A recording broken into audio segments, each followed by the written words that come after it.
নমস্কার, দি রিপোর্টে স্বাগত। ফের উত্তর পশ্চিম বঙ্গোপসাগরে নিম্নচাপের চোখ রাঙানি। এর জেরে ওড়িশা, অন্ধ্রপ্রদেশে ভারী থেকে অতি ভারী বৃষ্টিপাতের পূর্বাভাস জারি করেছে মৌসুম ভবন।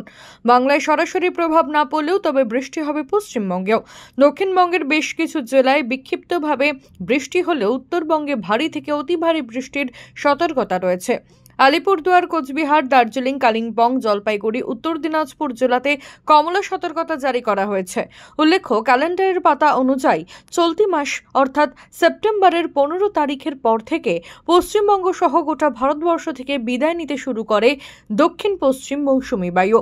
রাজস্থান থেকে বর্ষা বিদায়ের পূর্বাভাস মিললেও দেশে এখনও আরও বৃষ্টি বাদলের সম্ভাবনা রয়েছে। হাওয়া অফিস সূত্রে খবর, মহালয়ার পর থেকে বঙ্গে বাড়তে পারে বৃষ্টির পরিমাণ। পুজোর 4টি দিনও বৃষ্টি যে হবে না তার গ্যারান্টি এক্ষুনি দিতে পারছে না আবহাওয়াবিদরা। জয় হিন্দ।